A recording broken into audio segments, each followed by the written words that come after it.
kata makomi. La Bible nous dit clairement que roi wana yebisiba na Israël, yebisiba égyptien. Bokende bosaloka bozana bango.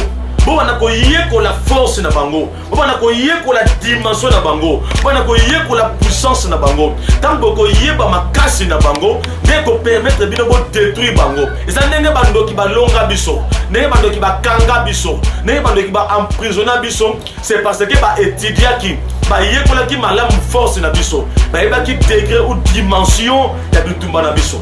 Mais nzamba tia biloko mon kati na biso to yeba kati. Monde molili nde yebaka ngo.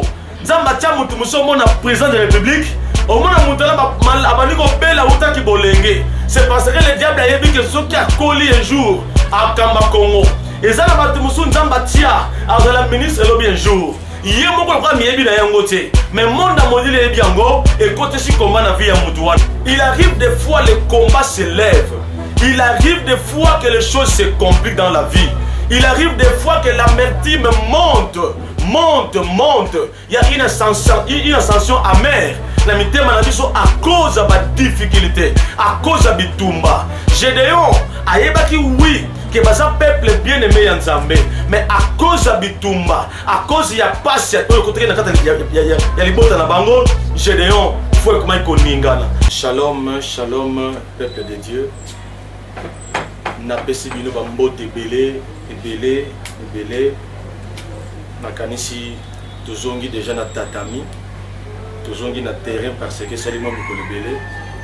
Il y avait l'interruption ya émission na biso, mais le grâce il y a JMTV au Bozolanda biso grâce il y a apôtre Joab Kikela le DG on a pesi ba mbote ebele ko sanepete Molonga ni waye grand prêtre mère maman Charlie Kinkela grâce na bango de l'autre ça sur na JMTV na PCB merci na yo aux fidèles téléspectateurs ou téléspectatrices de l'émission na biso et tika ete Nzambe apambola bo s'abonner belé na chaîne na biso JMTV parce que les alliés chaîne oyo sala elengi ya bonzambe.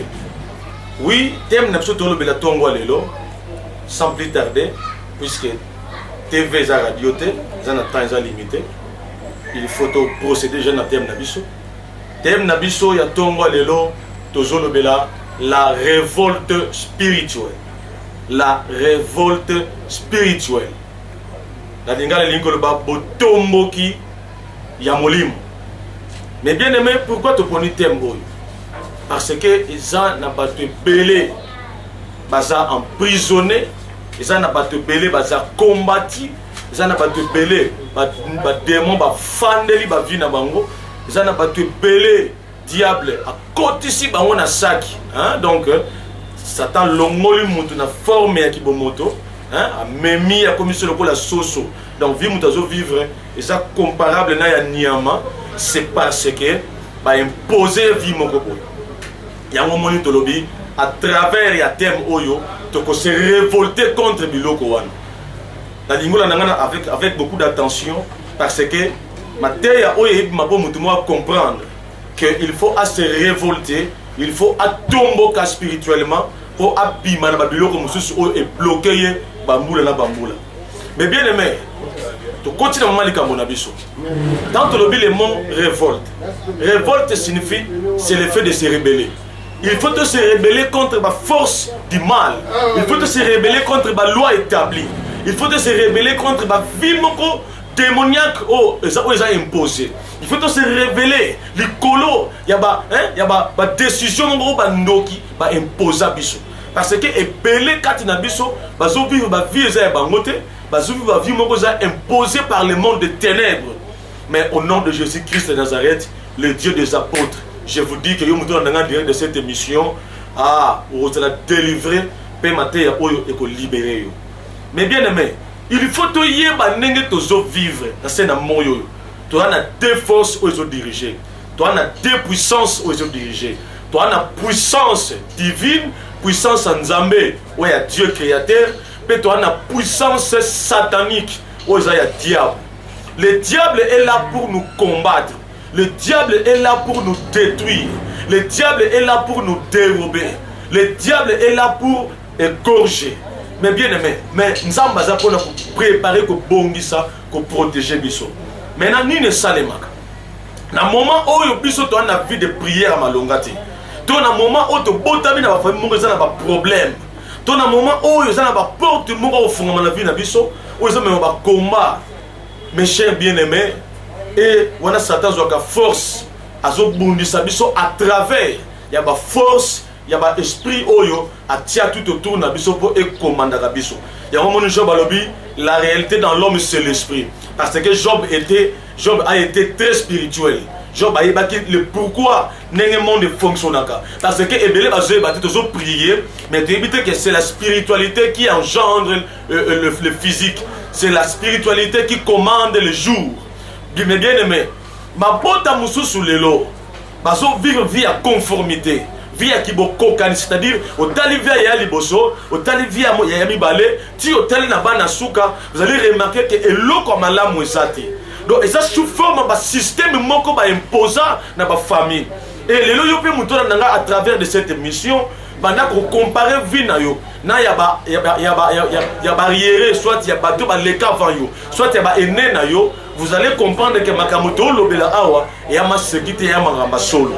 Et en dehors il y a un système, il y a des familles qui imposent un célibat prolongé. Donc c'est-à-dire, comme il y a une loi qui interdit le mariage, il y a une loi où ils ont télémé la mabala. Nous avons mais qu'on pas les athées. Soit tu as la paix, mais après avoir qu'on la divorcer. Donc, esprit, il y a célibat prolongé. Ils ont qu'on landa. Vous allez remarquer, il y a certaines personnes, maman botina mibali, misatu, mine, mitano, ça dépend. Et mon ibala peut pas botabi dans la famille, et ben dit qu'on l'a n'engé moko.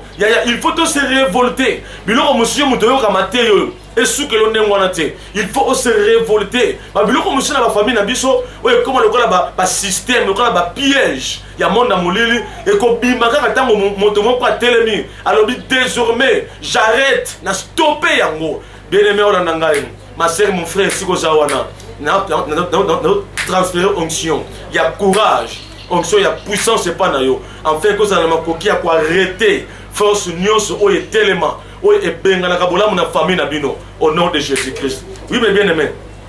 Pour te comprendre que mon kilo est trop spirituel, pour te comprendre que combat, et un vie à mon nyos, ou à ça la main na makila, ou à botter bien angela moi aussi. Mais bien aimé, tika.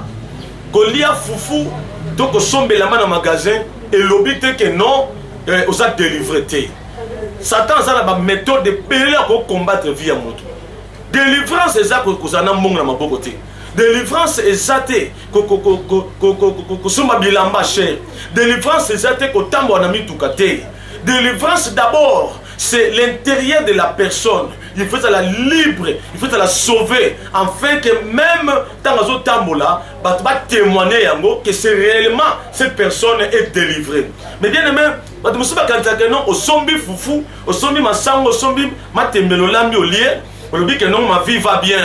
On a dit moi là-bas, on dit que non ma vie va bien. Or, mais bien aimé, il y a des choses où ça le manamon na molili sont révélées biso yango te royer baté. Satan a aveuglé la biso na bloka mike aussi longtemps que yamine ne paye bien, il est à bloquer afin de la yango. Mais au nom de Jésus-Christ, le Dieu des apôtres, nous avons prophétisé pour nous donner la nangai. Avant matin où ici, on a sauvé et délivré car les personnes zawan. Nous avons versé mon corps. Pour te comprendre que le combat existe. Combat est bandit na bisoté.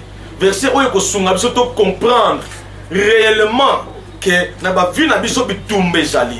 Il y a à travers de ces versets et que sali sa biso se révolter. Liboso ya babilo comme tous ils ont quoi câbler biso, ils ont quoi interdit biso to avancer té. Tozui Exode chapitre 1er verset 6. Awa histoire moko etali sa biso. Ezana mutu moko kombo Joseph.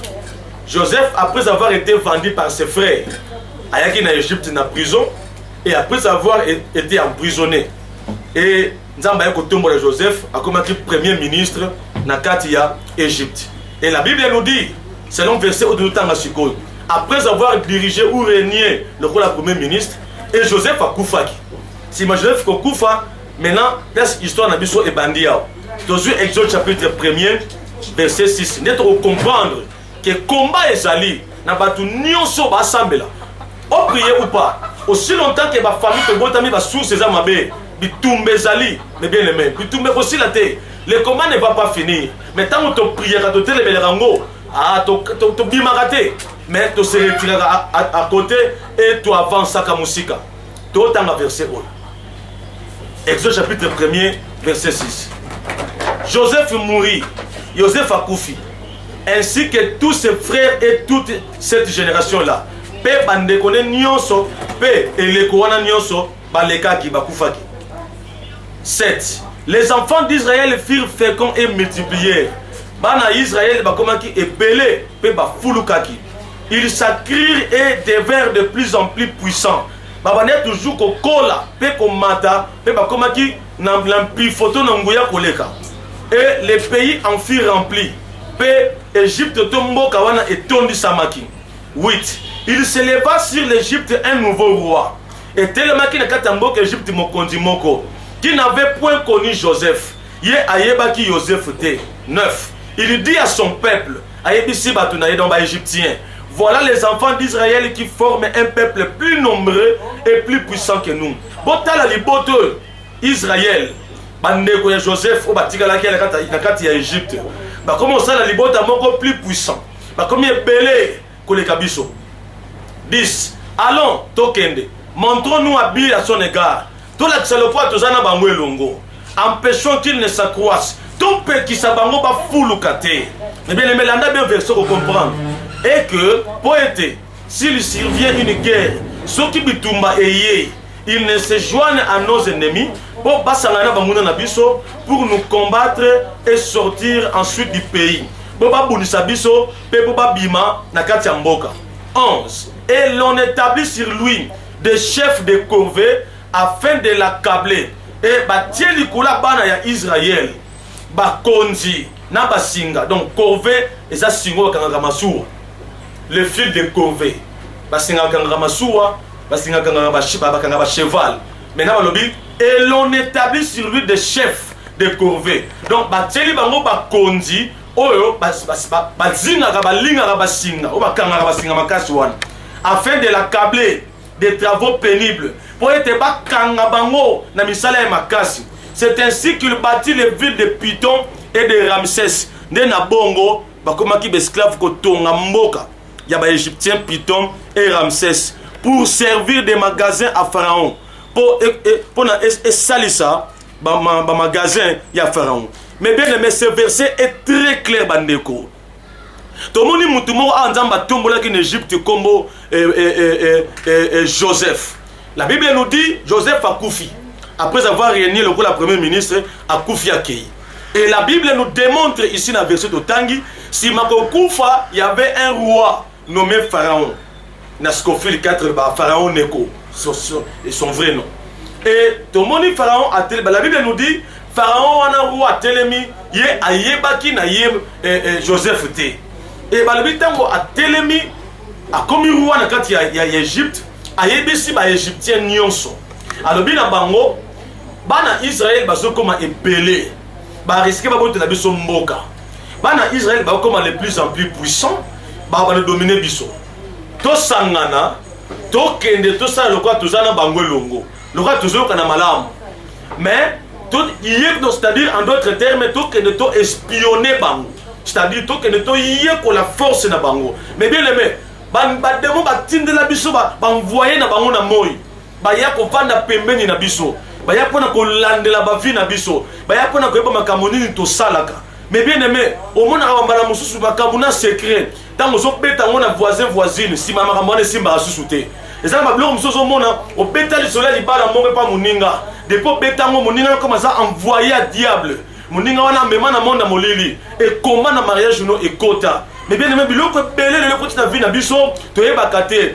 Satan le diable abimisa ba Jean na ye, abimisa ba CIA ba ANR, ba FBI na ye, o ba contrôle la kabalandela ba vie na biso. Ya mozomona à chaque fois au partageaka intimité na yo na batu mususu et vous comprendrez que makambo bebaka. C'est parce que bango ba na mission ya ko détruire. C'est également dans verset 1. Pharaon zebisa ba égyptien. Bokende bo sangana ba na Israël. Bo sala lokola bokomi na bango longo. Boyiba mayele na bango, boyiba puissance na bango. Tant bokoyeba force na dimension na bango, ne bo bana ko détruire bango. Mais bien aimé, ba détruire biso bambalebele na vie sans to yeba. C'est parce que bazwaka tant ko étudier biso, mais na kombo Jésus-Christ de Nazareth. Nzambe ya ba apôtre, nazo prophétiser pour na yo. Mototu oyo akoma chef likolo na yo, akokweya au nom de Jésus. Bien aimé, là avec beaucoup d'attention à travers de cet enseignement et que sunga yo. Il faut aussi révolter. Balobi, et l'on établit sur lui des chefs de corvée. Ba tie likola bana Israël, ba chef, ba kondi. O bazala ba singa ya makasi, o bazala ba minyolo la kolinga. Mais bien aimé, ba te belé, a otambola tika na lilingi ya pamba. Ba te belé na moya otambola, akoma déjà poso. Esprit na ye, kati na ye, ils sont déjà emprisonnés. David Zoloba, tire mon âme de sa prison. Bimisa moli monanga na kati ya boloko nango. Donc surtout comprendre spiritualité malade. Il y a un temps, tant que ça a affaibli spirituellement, suite à manque à vie de prière ou suite à manque à connaissance du Tumbanabiso et permettre à l'ennemi azana avoir la capacité de capturer corps âme esprit d'abisso et emprisonner yango. Et tant emprisonner yango sur le plan qui bon moto échec total neyaka. Yango tozomona awa na kati ya makomi. La Bible nous dit clairement que roi wana yebisi bana Israël, yebisi ba égyptien. Bokende bosaloka bozana bango. Bo wana ko yeko la force na bango. Bo wana ko yeko la dimension na bango. Bo wana ko yeko la puissance na bango. Tant ko yeba makasi na bango, ndeko permettre bino bo détruire bango. Et la Bible nous dit ba égyptien ba kei. Tant ba komi kuna na makanisi mo konta pesa ki bango. Que ceux qui ba yeko la puissance na Israélite. La Bible nous démontre ici ba kei ba sangani na ba Israélite. Et si ka esclavagisme bandaki. Et si ki boumba ba Israélite bandaki ne place oyo. Tant ba kei ba bandi ko apprendre force na bango mais bien aimé. Ba bandi ko comprendre que bango force na bango eza boye. Eza ndenge bando ki ba longa biso, ndenge bando ki ba kanga biso, ndenge bando ki ba emprisonner biso, c'est parce que ba étudier ki ba yekola ki malamu force na biso. Ba yeba ki degré ou dimension ya bitumba na biso. Mais bien aimé ko minimiser combat spiritualité. Parce que combat spirituel eza elo osaka na yango te. Ba tebele ba vie na bango lelo e beba. Makambo comment compliqué na ba vie na bango, c'est parce que ba minimiser combat spirituel. Bitumwe bandi na ngana yote. Na kanti verset o olandi yango ozo comprendre malamu que wuta bakoko combat e banda wuta jardin d'Éden so reba malamu te bien aimé. Yo muto na nga so bateyi ba bi combat, le combat spirituel n'existe pas. Boya langage wana. Boya phrase puisque le combat existe. Bitumbe banda depuis le jardin d'Éden mes bien aimés. Et banda depuis serpent et cocos à Ève. C'était déjà le début du combat spirituel. Donc à cause de Ève à son tour à cause d'Adam et va rejeter bango via passe et bandit. C'est là où avait commencé le combat spirituel. Bitumbe bandi na ngana yote bien aimé. Bitumbe kititi na ba descendant ya nani ya Adam et Ève. Et tout le monde Caïn Abel, frère du sang. Mais jusqu'à tel point que Caïn qui bon Abel. Toujours c'est le combat. À cause il y a étoile, il y a Abel. À cause il y a malam oyo Abel a salaki. C'est pour te dire que si vous avez minimisé le combat spirituel, aux zones d'interview m'embêta bien aimé. Parce que sans le combat spirituel, c'est que le diable aussi n'existe pas. Si le diable existe, c'est-à-dire que le combat spirituel existe. Que pensez-vous dans toutes nos questions qui me donnent en anglais? Au cas où c'est que le diable est un échantillon. Mouto a télébélé qui royaume céleste. Où il y a bois comme la Bible nous dit malheur à la terre. Nzambaza zoba bien aimé. Bien aimé, c'est révolté. La ligne moi c'est moi dans la dernière émission c'est révolté. Mon bali moi c'est révolté parce que tant qu'on perd des athées, la Bible nous dit racheter le temps car les jours sont mauvais. Bien aimé, via passi au quotidien dans motiwap, via célibat prolongé, via humiliation, via échec, via déception. Bien aimé, comment mutako lela, mutama ya misu, lisono comment bête la mutu nyos. So monika mutu nanzela faut beta lisolo na yo. Na jebi sa mutu moral na ngandi de cette émission. Ko beta sur lisolo na mutu te. Mais comme une question, il faut aussi révolter. Révolte-toi. Analingi moi si mon cas s'est révolté. Mon bali mon cas s'est révolté. Après ma terre aussi révolté. Prendre conscience. Maintenant pour la grandeur peut-être ya combat na yo. Tellement pour ou arrêter loko. Nalingi avant boulot ici la bien-aimé. Nalingi avant année ici là. Nalingi moi si moko o ba seka ba humilier la famille na ye. Ah atato la monnaie na nzamba sali. Nalingi avant bien kutu pona ngana kembolo musika. Kaka moi on a quelques jours et petit calme bien-aimé. La ligne est comme on a vu nos frères Salema. Balobi, bazo quoi câblé bango. Ba comme si bango ba esclave. Ba tongue la pharaon ville ya Python et Ramsès. Ba te belé bazo travailler pour le monde à mourir sans le savoir. Et moi na mutu musu o la muki na ton d'autres passe na buto za esclave. Ba sali ça comme ça la makasi. Na yamba on ko moi c'est na bureau ayo kota prophétie. Nzamba tel c'est ça cheval. Na butu leki na mobali. Ya ndoki amatela ye atambola le quoi cheval et sœur wana na tongo à sa jeune sœur moins de 30 ans mais mon kongosi kufa nzoto et santé fonga makate parce que ça cheval ba ndoki na butu bien aimé est-ce yo yebi soko za ngulu ya ba ndoko ye bien aimé tika fier kitoko na le beli kombe l'autre côté bien aimé tika fier ba diplôme le beli kombe l'autre côté. Et belé batanga bana diplôme minene bien aimé mais babuka mabolon ko le gayo buto tant goût même pas la vie tika fier mais bien aimé les diplômes ne bénissent pas oh la beauté ne bénit jamais mais c'est la délivrance qui est importante dans la vie d'un enfant de Dieu tant aux autres temps les hommes qui maison marcheté bien aimé tika osakana na vie na yo so aux minimiser délivrance so aux minimiser combat spirituel aux autres ni à ta vie no mbeta mais bien aimé il a quand il a une question oh si le diable était par hasard, oh, le combat n'allait pas aussi exister. Mais bien aimé, tika ko minimiser, parce que quand on combat, le diable est puissant. La différence là entre Nzambe et Satan, notre Dieu est tout puissant, mais Satan est puissant. Bien aimé, qu'on minimiser le diable, il est puissant parce que d'abord c'est un esprit. Hein? Le diable est esprit. Ça va bien détruire Nganayo, mais bien aimé. Il va passer par quelqu'un qui est à côté de nous. Il est puissant. Satan n'envie pas quelque chose en toi.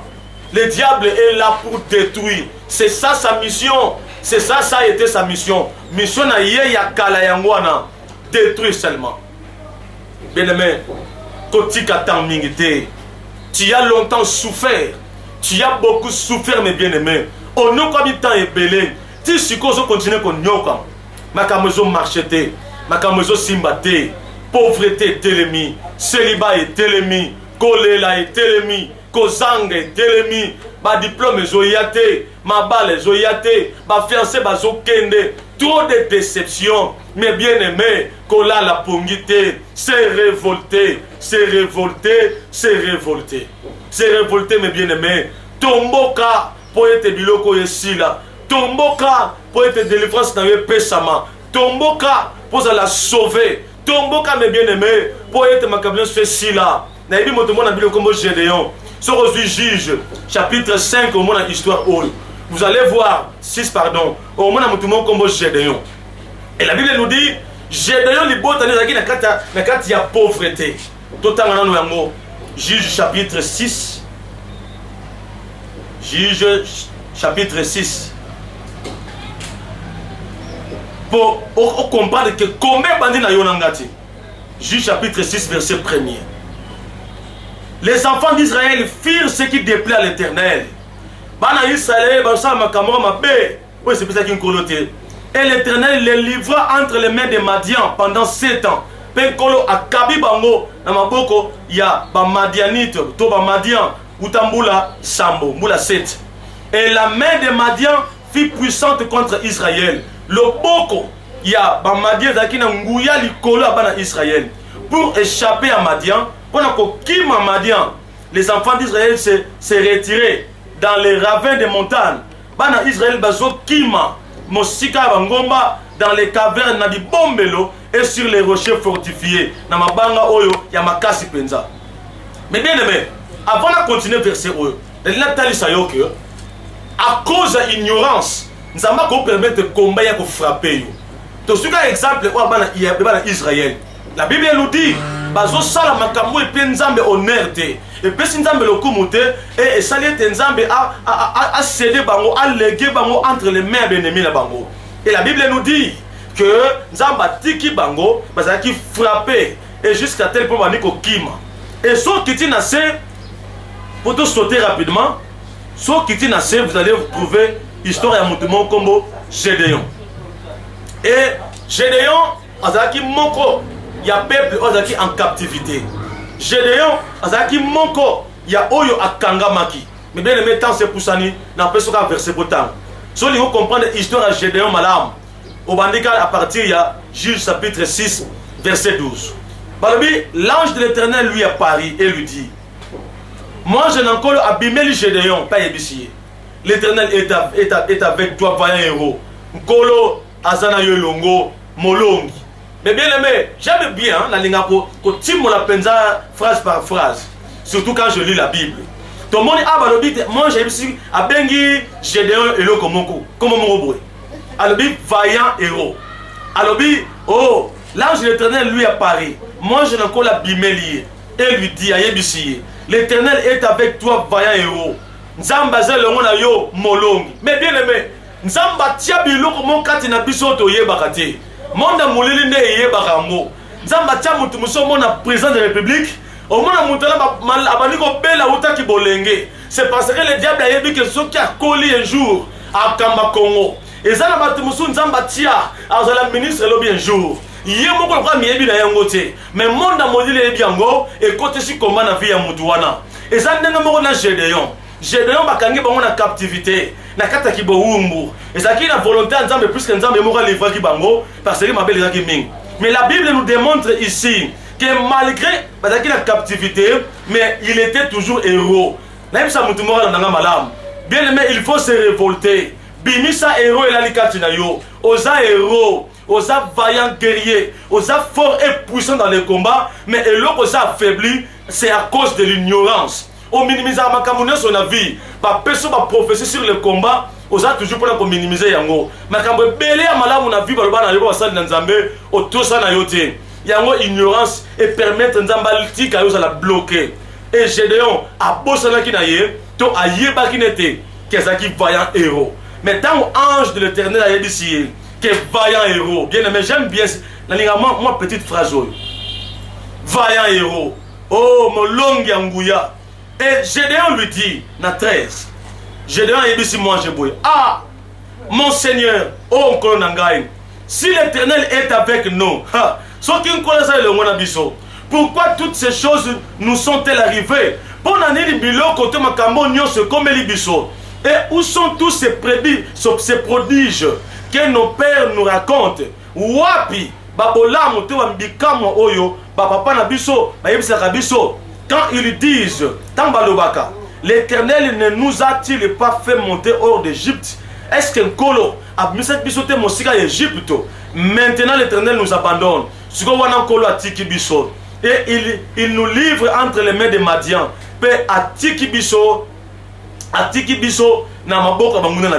Mais bien aimé, il arrive des fois les combats se lèvent. Il arrive des fois que les choses se compliquent dans la vie. Il arrive des fois que l'amertume monte. Il y a une ascension amère. À cause de la difficulté, à cause de bitumba. Gédéon, ayebaki oui, que baza peuple bien aimé Nzambe, mais à cause de bitumba, à cause ya passe, ya libota na bango, Gédéon, faut comment il koningana. Et ça n'engue mon frère, mon frère, otamboli mingi, oleli mingi. Oh, la délivrance partout où soit. Laisse-moi te dire, oh, le Congo malamouté. D'abord, yomoko consciemment, il faut se révolter avant que délivrance et mon isama. Yoka bitumba ya ba Gédéon, système na bango yoka. Tokiti la 17. Pardon. Tokiti na verset 15. Gédéon lui dit, Gédéon est ici mange. Ah mon Seigneur, oh Kolonangai. Avec quoi délivrerai-je Israël? Nanini ngana okangola libota Israël. Voici, tala. Ma famille est la plus pauvre. Voilà. à Manassé, place na komaki yangwana. Ma famille est la plus pauvre en Manassé et je suis le plus petit dans la maison de mon père. Mais bien aimé, Gédéon ayebaki déjà combat na bango. Gédéon ayebaki déjà bitumba na bango. Bien aimé, à cause de l'ignorance, ce qui bitumba na yo oyebi yango malamu te yaya, okokufa mobola na vie. À cause ya ignorance, à cause ya kozanga connaissance ya bitumba na yo, okokufa lokola aveugle akumba aveugle. À cause ya ignorance, à cause ya kozanga keba bitumba na yo, okokufa célibataire à vie. À cause ya ignorance, à cause ya kozanga keba bitumba na yo, okokufa chômeur éternel. Donc ça na ba combat na ba domaine nyonso na vie yaka. Alors pour longa moi il faut ça na connaissance. Gédéon a comprenaki que libota na bango na kati ya Israël bazaki na loi ya pauvreté. Mais bien aimé, et quelque part la Bible nous dit que Nzamba Zebisa Gédéon s'est révolté. Oh, na linga mingi place oyo. Na linga mingi siko bien aimé. Ange Gédéon a donné ange question. Nga na za mwana suka na libota ba boti na ngai. Libota na biso toza ba bona toza ba pauvre. Na kata mboko to na kata pauvreté. Mais ayebaki te que moi je nza mabengi vaillant héros. Oh batamoki ba mona ya nzamba mona kate. Oh biso totala miso ki mosoni. Yango te nzamba bongisi pona biso. Beneme tika kotala makambo lokwa moto nyonso. Tika ko comprendre makambo lokwa moto nyonso. Uta tongwa le bien aimé. Na lingos o se révolter. O tomboka contre loi nyonso etelema na famille na bino. O tomboka contre loko nyonso. O epekisaka yo o avancer. O tomboka contre loko nyonso.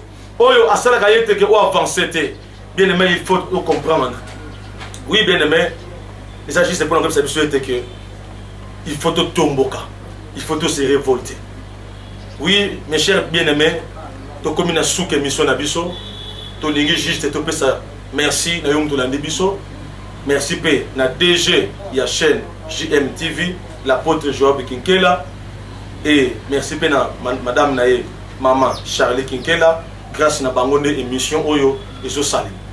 Oui, c'est la première partie de l'obéissance, la révolte spirituelle. Donc, on a la deuxième partie pour te côté en profondeur, pour te faire la makambo mususu. Donc, on a ça, la loi ou la tribulation, il y a des coutumes. C'est-à-dire, chaque école, on a des coutumes, il y a des coutumes. Nous avons fait grâce, il y a des province, il y a des mususu qui sont bango, il y a des écoles, tout le monde a des combats, il y a des églises, il y a des églises, il y a des cartes. Donc, on comprend que l'école hôtel et le hôtel. Dans la deuxième séance, la deuxième émission, on parler toujours de la révolte spirituelle, mais on parler sur les coutumes. Donc, au pluriel, les coutumes est belé. Chaque école a une coutume, alors, restez branchés dans la chaîne Nabiso, Torozangate, Kolan. Merci de nous donner biso. Merci de nous donner pour la de Banda Mboka. Merci beaucoup de maman Pascaline. À partir de l'Irlande, merci beaucoup de ma fille Claudia Tika-Longi. À partir de l'Irlande, de Dublin. Merci beaucoup de maman Véro depuis Pays-Bas. Et merci beaucoup de Nyon soit lumière de l'éternel. Zamba Pambola Bino. Merci beaucoup aussi na équipe technique Nyonso, il y a JMTV. Vraiment, Nzambe à Pambola Bino. Mais bien aimé, tous au bon de Nzambe, avant de clôturer, prière Nabiso. Seigneur notre Dieu, merci pour la parole. Yamokola Lelo. Tika été monté sur la Biso à travers de cette émission. Le beau qu'on a eu Nzambe. Où est comme Atana Mikila Bapaya. Atana Moka Mindele et comme et Biki sa peuple na yo. Nzambe Batunos va bloquer. Avec le pouvoir qui m'avait été conféré en tant qu'apôtre et souverain sacrificateur. La libérée onction, il y a guérison au nom de Jésus-Christ. La libérée onction, Seigneur, il y a impactation dans ma vie. Laisse que mon onction qui impacte tout environnement et impacte vie à moi, Simoko, et à Mobali Moko, enfin, comme délier dans ma chaîne Nyonso. Seigneur, tika yete, ouais, lingi li balo bali ça y est. Ouais, ça célibat prolongé. Ouais, lingi voyage. Ya le blocage de Bosonaye. Ouais, lingi mbongo. Ya we pambola ye. Na chasser maman di Bosona bango. Démon ayibaka mbongo. Ata na musika na bango na kombo na Yesu. Tika yete loboko na Nzambe et monisa. Na kombo na Yesu Messia. Detolobi. Amen. Bao baliba zo biso. sa numéro au bêtis plus 243 89 631 38 09. Otobandeli plus 243 89 631 38 09. Ou soit au bêtis deuxième numéro plus 243 90 72 495. Plus 243 90 72 495. Nzambe a Pambola Biso. Tout le monde à la prochaine occasion. Ciao.